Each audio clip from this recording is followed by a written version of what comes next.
Welcome to the February Galileo Capital Monthly Update. It's great to be on with you again, Theo. Yeah, it's wonderful. Can you believe it? We're in the second month of the year and it feels like the holiday is long gone, something in the past. Yeah, we're all looking forward to our next holiday. So, Theo, we're a few weeks into Donald Trump's version 2 presidency, Trump 2.0. And the only thing that we really predicted was that he would be unpredictable. And I guess a fair amount has happened that we should probably just discuss about what he's done, what he hasn't done, what he's saying, what he's not saying. Yes, Warren, you're right. Just as some interesting note on that, he was inaugurated late South African time on Monday, the 20th of January. Um, at round about lunchtime on that day, the rand was trading at 18 rand 70 to the dollar. By the end of that week on Friday, when he has had the inauguration, he spoke at Davos. He issued a lot of his executive orders. He made quite a bit of changes, bit of noise. The rand was actually stronger than 18 rand 40. So the currency didn't really change in that first week. And he started the first week probably giving the most orders or executive orders that any president has done within the first 100 days. But still, our rand didn't flinch. And I think that tells you something about to what extent the world was expecting what Trump was going to do and to what extent he did exactly what one expected. What is, however, interesting is some of the points that he's raised and some of the initial comments. It seems that the Trump that was in election mode and the Trump that implements policy, like all politicians, there is a difference. But the challenge from an investor point of view or from a prediction point of view is that we actually don't know which of his comments or election predictions is going to come to fruition and which is more just negotiating. What we have seen, and probably the golden thread throughout of this is, first of all, the element of America first. I don't think there's any question about that. And I think we need to appreciate that. And the second is the element of a term that will be transaction based. Everything has two sides. And that transaction he will implement to the extent that he believes it's in the best interest of America. But America survived the first Trump. And remember, the S&P 500 in that first period he was president, the 4 years, went up something like 80%. Under Joe Biden, it went up 70%. So it's not strange for those movements. They've got nothing to do with who's in power or what the policies of the president is. There's bigger factors at play. So one needs to be very careful to make investment decisions purely based on the fact that we have a president who comes with quite a bit of policy noise around it. And that's how I approach it. How would you read it, Warren? Yeah, I think it's a very good comment, and probably the best analysis I've heard so far has been from the fund managers saying you should never take Trump literally. What he actually says, the words that he uses, and the statements that he makes, it's important to ignore the literal meaning, but what you should do is take him seriously. In other words, Yeah. if he's talking about tariffs and he says I'm going to impose 50% tariffs, on Canada and Mexico, whatever it is, whatever the number is, and I understand that what he's telling you is he doesn't like the trade balance, or he doesn't like the fact that he thinks the borders are porous, but the actual point of I am going to do something like that, 50% tariffs or 25% tariffs, the literal meaning is not what you should take out of that. And I think the same with, he made a promise that he would end the war in the Ukraine within 24 hours after he becomes president. Well, it's weeks later and he hasn't, but it's on his radar. He's certainly trying to do something with that, and I think the themes are key. And to your point, we can't predict what he's going to do. We can't make investment decisions based on what he says. We can only really respond to actual policy that physically gets implemented. And I think then you would look at the reality and make an adjustment to an investment policy, or more than likely carry on with whatever it is that you've been doing before. So I think you're right there. I think we watch him sometimes with amusement, sometimes with bated breath, and very, very often, with a bit of disbelief. But the truth is, he will shake things up. Some of the issues that he points to are real and are problems. When you look at the way that the United Nations works, or the way that the World Health Organization works, uh, he's certainly pointing to issues and certainly pointing to bureaucracies that need to be modernized, etc. But the way he will deal with that, many of us won't like. Pulling out of the World Health Organization is to me not a tactic that you follow. You do that as a very last resort. But he's done it, and I'm assuming that it's a negotiation tactic. But we don't know. We don't know what he will do. 11 months and X days, from now, when that becomes valid. So I think just understanding all of those things, what we would say to people watching is, please don't take everything literally, and then don't expect that we're going to be adapting our investment philosophy or policy, every week and sometimes every few hours, because his direction on one day might be like this, and the next day will be completely different. And we will respond to policy if necessary, the actual policy that gets implemented, and then for the rest, we expect the rest of the world to have a better understanding of how Trump works now than the world understood in his first presidency, and let's see what actually happens. And some of it, as you said, the markets weren't punished in Trump's time. And so, you might find that someone who a lot of people might find morally repugnant, other people think he's a saint and a savior, but you might find that there are good investment outcomes despite some of the moral questions. And I think that's the important thing here. I will make a prediction, Warren. 2 sectors that will outperform is, first of all, those people that work as comedians, they will have a field day, and cartoonists, they will have a field day. And I think those 2 sectors will have a magic 4 years ahead of them, because what he will say is he will surprise people. He will express himself in ways that will be interesting, nice TV to watch. But I want to add to that, in terms of the noise, Warren, we must also be careful if the usual kind of media that we read, that we consume.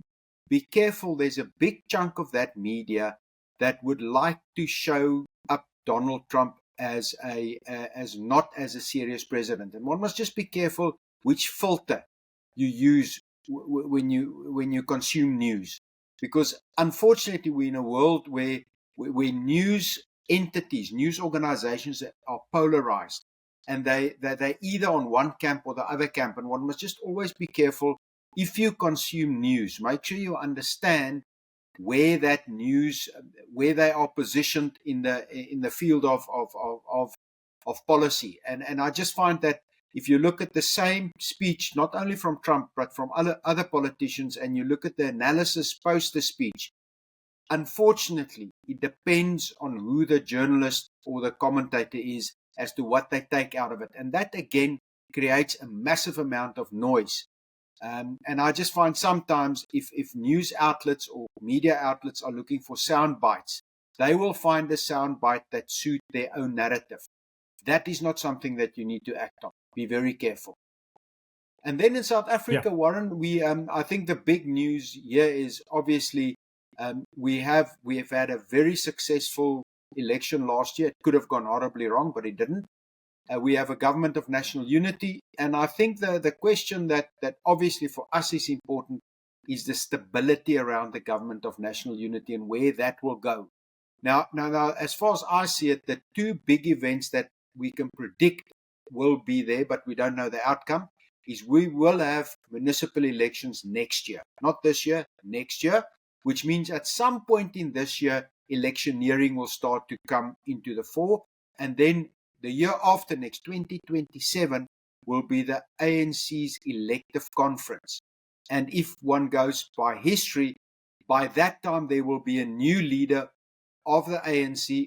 Although they can serve more than 2 terms, it's never happened before. The ANC will remove that will remove Cyril Ramaphosa by the end of 2027, and sometime in the next 12 to 18 months, that position and that jockeying will start to come to the fore. But that's the two dates we know. In the meantime, we have the government of national unity in place, and for us, it is important that that stays in place. And I think for me, there's a lot of noise. And again, I come back to the media. It's a great story to be able to say that there's cracks in that. But the true underlying principle is we need the government of national unity for South Africa to stay intact. Yeah, I think it's absolutely true, Theo. And I think, it's natural for parties that are in a form of coalition, they don't want to call it that, but that's what it is. It's natural that they won't all have the same values, otherwise they would be in one party. It's natural that they would disagree on social policies or economic policies. And so anytime a leader in one of the parties views an opinion that's different to their coalition partners, it will be blown up in the media as a disagreement and a potential threat to the government of national unity. And I think we've already seen the way that the basic education bill came through, and how that was a severely contested piece of legislation, and how how that didn't break the government of national unity.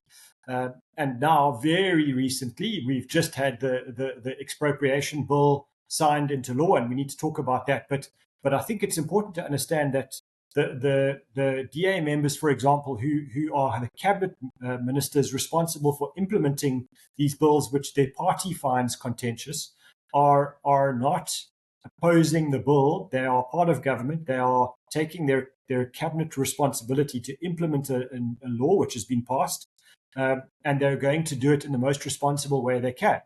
And I think that's the key to understand here. There might not be 100% in agreement. That's not the same as saying I'm not going to implement, because they are employees of government as well. They are cabinet members. They're appointed by the president.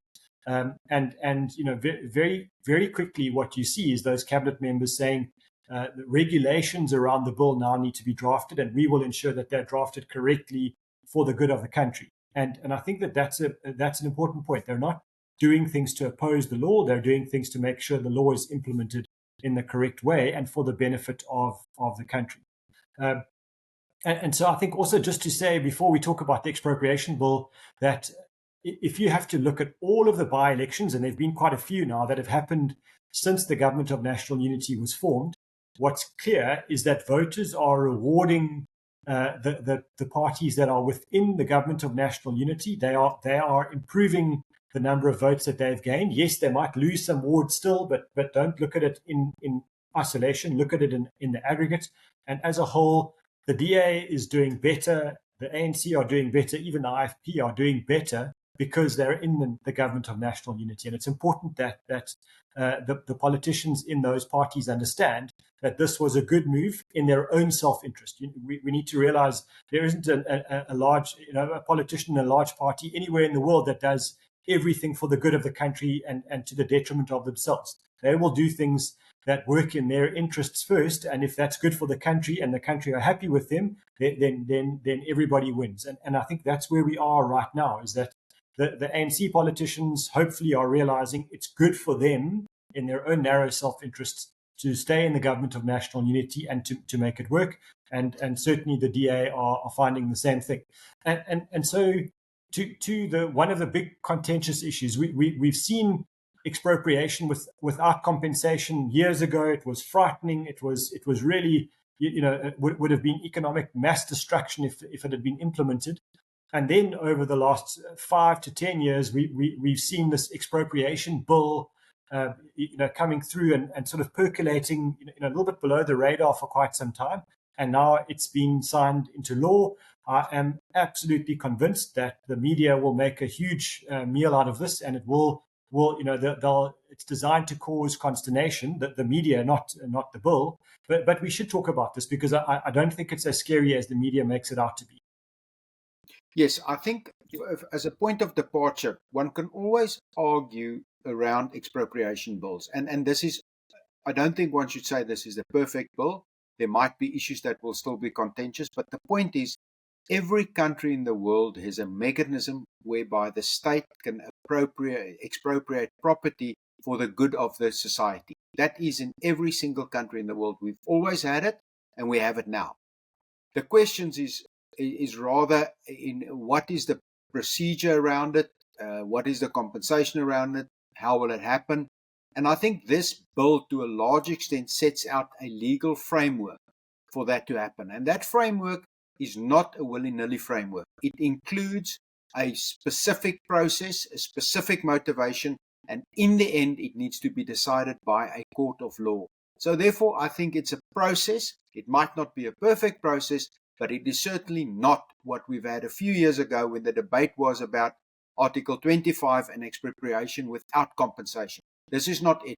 This is a bill that will allow government and government institutions, where it is in the interest of the country to do a transaction, to do that transaction. So although it might not be perfect and there might be areas of contention, this is not the bill, the expropriation without compensation, that was talked about 3 or 4 years ago. Yeah, and I think just to highlight some concrete examples of where this works well is for example, when you're building Gautrain in Joburg, or potentially, hopefully one day in Cape Town, they're expanding highways and the like. If you're a landowner and you own a piece of land that you have not developed, and you've bought it with the express purpose of speculating that you might be in a rail corridor or a road corridor, and then you hold government to ransom for the best price you can, a bill like this sets out exactly what process needs to be followed, and one of those is that the buyer and the seller, in whether they're willing or not, need to meet, and offers need to be made on commercial terms. And from there, it sets out the process: what happens when the seller is not willing to meet or not willing to offer commercial terms for land that needs to be bought in the public interest. And that's a very important phrase here. It's not just buying land to satisfy a political party. It's something that needs to be provably in the public interest. And then it sets out what happens. And there are some legalese. There is some legalese around this, because it makes the provision that there is the option for the land to be bought at nil compensation, which is not the same as expropriation without compensation. And I know it sounds like semantics, but it means that there is a calculation that has to happen, and there needs to be a price, there needs to be costs allocated, and then an amount paid. And it might be that amount paid is zero. I think that's going to happen in almost no cases. But the reality is that it sets a framework. It doesn't allow the situation where a provincial cabinet member or a national cabinet member just decides to enrich his friends by taking a very valuable farm from somebody and allocating it to someone else. That's the Zimbabwe style kind of expropriation. And this law makes that impossible, because eventually, as we all feel comfortable, the court of law will need to be involved at the point where expropriation is done at nil value, and they would need to ratify that. And our courts have proven time and time again that they're not going to ratify bad political moves. They will ratify what's good in law, and the law is very clear in this instance. Yeah, and I think there's no question that the legal framework agrees with the principle of private ownership of land. That was the other question that always came up in the debate about 5 years ago. There's no question about the fact that land is owned by private individuals. But having said that, Warren, we are slowly starting to get more and more comments that the South African economy might be heading towards a bit of a better position than was the case 2 or 3 years ago. And you specifically picked up some comments from fund managers as well as companies. Fund managers, companies, and even our biggest, most critical rating agency in the world, which is the S&P. That have for long periods of time, rated us as poor, and if there was an outlook, they would say our outlook was negative. And the best we could ever get out of S&P in the last while was just to say maybe no change. And surprise, surprise, they've changed their outlook for South Africa to positive. In other words, they believe things are getting better.